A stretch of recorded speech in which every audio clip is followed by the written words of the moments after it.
Hey guys, this is Pallavi and a warm welcome to all of you on this YouTube channel. दोस्तों, आज के इस session में हम सभी चर्चा करेंगे करवक चैप्टर के अंदर जितने भी पद हैं उन सभी पदों के अर्थ को जानने का प्रयास करेंगे कि करवक चैप्टर में जो भी पद हैं उनका अर्थ हम किस प्रकार से लिख सकते हैं। यदि बोर्ड एग्जाम में अर्थ स्पष्ट करे क्वेश्चन आया तो किस प्रकार से हम इसकी अर्थ लिख पाएंगे या फिर व्याख्या करें में किस प्रकार से हम इसकी व्याख्या कर पाएंगे, क्योंकि एग्जाम में भाव स्पष्ट करे, व्याख्या करे अथवा अर्थ स्पष्ट करे नामक कई क्वेश्चंस पूछे जाते हैं। तो दोस्तों, करवक चैप्टर हमारे पद्य खंड का पहला चैप्टर है जिनके लेखक का नाम है मलिक मोहम्मद जैसी। करवक चैप्टर में सम्मिलित उन सभी पदों के अर्थ को जानने के बाद हम सभी सारांश पर भी चर्चा करेंगे और कवि परिचय को लेकर के भी सर्वप्रथम हम सभी चर्चा करेंगे। सबसे पहले जानते हैं कि कवि का नाम क्या है। तो कवि का नाम है मलिक मोहम्मद जैसी। मलिक मोहम्मद जैसी जो है वो करवक के कवि हैं।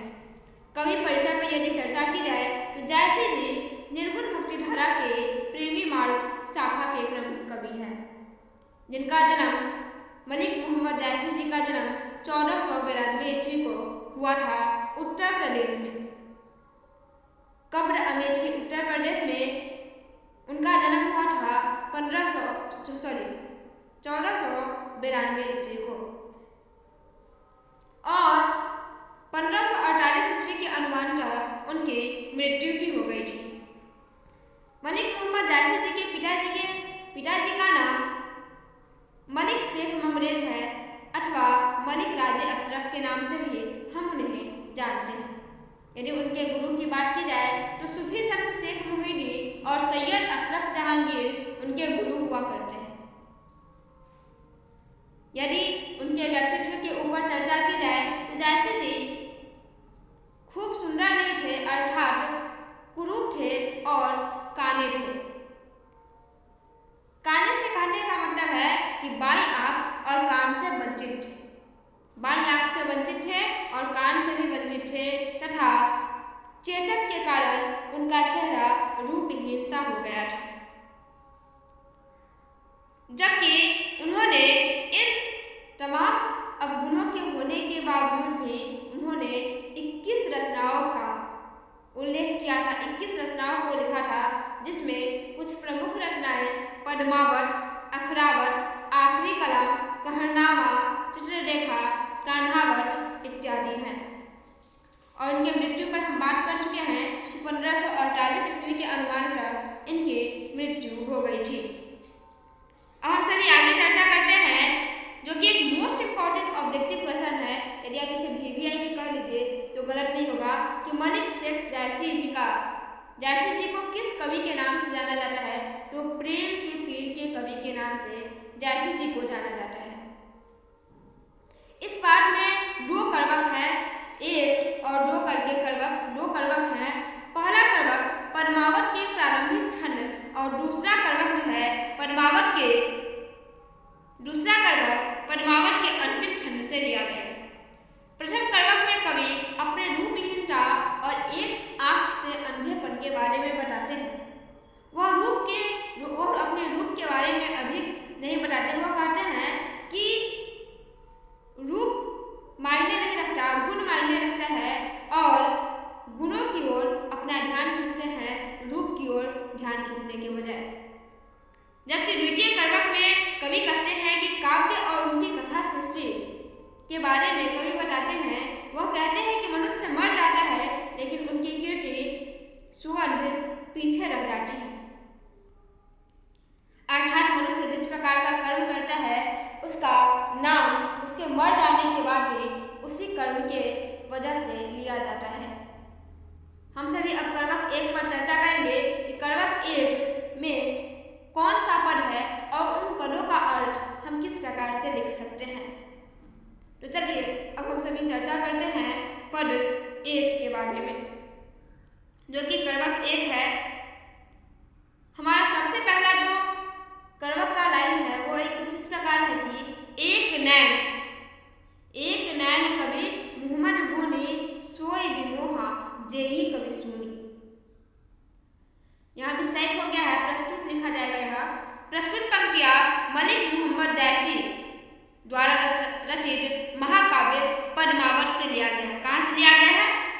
पद्मावत से लिया गया है। इसमें कवि कहते हैं कि एक नैन के होते हुए भी, एक आँख के होते हुए भी जैसी गुणी है, गुणवान है, जो भी उनकी काव्य को सुनता है वह उनकी ओर मोहित हो जाता है। एक नैन कवि मुहम्मद गुनी सोई बिमोहा जेई कवि सुनी। अर्थात जैसे जी कहते हैं कि मैं एक आँख का हूँ, मेरे पास एक ही आँख है, एक नैन कवि मुहम्मद गुनी एक आँख का हूँ, लेकिन फिर भी गुणवान हूँ। सोई बिमोहा जेई कवि सुनी, जो भी मुझे सुनता है वह मोहित हो जाता है। मेरे काव्यों को सुनकर वह इंसान मोहित हो जाता है। चलिए अब नेक्स्ट पर चर्चा करते हैं। नेक्स्ट लाइन कुछ इस प्रकार है। चांद जैसे जग विधि और तारा, दीन कलंक कीन्ह उजियारा, जग सूझा एक ही नैनहा, ओ वासुक अस नख तनुमाह। अब इसका क्या अर्थ होगा? क्या कह रहा है? चांद जैसे जग विधि और तारा, दीन कलंक कीन्ह उजियारा, जग सूझा एक ही नैनहा, ओ वासुक अस नख तनुमाह। इसका अर्थ हम कुछ इस प्रकार से स्पष्ट कर सकते हैं कि प्रस्तुत पंक्तियां मलिक मोहम्मद जैसी द्वारा रचित महाकाव्य पद्मावत के अंश विशेष से ली गई हैं, जो कि किसी भी यदि कर्वक के किसी भी पंक्ति का अर्थ स्पष्ट करने को कहेगा तो हम इस प्रकार से लिखेंगे कि प्रस्तुत पंक्तियां मलिक मोहम्मद जैसी द्वारा रचित महाकाव्य पद्मावत के अंश विशेष से ली गई हैं। जिसमें कवि कहते हैं कि यहाँ तक सब में लिखना है, ठीक इसके बाद जो लाइन है उस लाइन का अर्थ लिखना है। जिसमें कवि कहते हैं कि ईश्वर ने उन्हें चंद्रमा की तरह इस धरती पर उतारा है, लेकिन जैसे चंद्रमा में कमी है वैसे ही कवि में भी कमी है।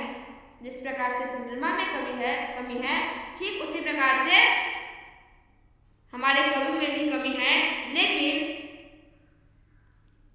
उन कमियों के होने के बावजूद भी चंद्रमा जिस प्रकार से पूरे संसार को प्रकाशमय बनाए रखता है, ठीक उसी प्रकार कवि भी अपने प्रकाश से, अपने काव्य की प्रकाश से पूरे संसार में अपना नाम फैला रहे हैं। जिस प्रकार अकेला शुक्र नक्षत्रों के बीच चंद्रमा रहता है उदित, ठीक उसी प्रकार कवि ने भी अपने एक ही आँख से इस दुनिया को भली भांति समझ लिया है। अब नेक्स्ट लाइन में कुछ इस प्रकार है। जो नहीं अंबहि दाग न होई, तो नहीं सुगंध बसाई न सोई। यह कई बार के बोर्ड एग्जाम में इस पंक्ति का अर्थ स्पष्ट करने को कहा जा चुका है, सो आप इसे अवश्य एक बार पढ़ लीजिएगा अच्छे से। इसका अर्थ हम कुछ इस प्रकार से लिख सकते हैं कि प्रस्तुत पंक्तियां मलिक मोहम्मद जैसी द्वारा रचित महाकाव्य पद्मावत के अंश विशेष से ली गई हैं, जिसमें कवि कहते हैं कि आप सबको पता है कि यहाँ तक सभी को लिखना है। क्या कहते हैं कि जब तक आम में नुकीली डाब अर्थात मंजरी नहीं होती है तब तक उसमें सुगंध नहीं आती है। आप सबको पता है कि आम का फल निकलने से पहले उसमें डाब अर्थात मंजरी आता है, और मंजरी के आने के बाद ही उसमें से फल निकलता है और वह फल सुगंधित होता है। नेक्स्ट लाइन जो कि कुछ इस प्रकार है। कीन्ह समुद्र पानी जो खारा, कीन्ह समुद्र पानी जो खारा, तो अतीत भले असूझ अपारा। इसका अर्थ भी हम कुछ इस प्रकार से ही लिखेंगे। प्रस्तुत पंक्तियां मलिक मोहम्मद जैसी द्वारा रचित महाकाव्य पद्मावत के अंश विशेष से ली गई हैं, जिसमें कवि कहते हैं कि समुद्र का पानी खारा होता है, समुद्र का पानी खारा होता है, लेकिन फिर भी वह असूझ है, वह अपार है। क्या है? असूझ है, अपार है। नेक्स्ट है। जो सुमेरु त्रिशूल विनाशा, भा कंचन गिरी आग आकाशा। इस पंक्ति का अर्थ कुछ इस प्रकार से लिखेंगे कि प्रस्तुत पंक्तियां मलिक मोहम्मद जैसी द्वारा रचित महाकाव्य पद्मावत के अंश विशेष से ली गई हैं, जिसमें कवि कहते हैं कि जिसमें कवि क्या कहते हैं कि जब तक सुमेरु पर्वत को त्रिशूल से नष्ट नहीं किया गया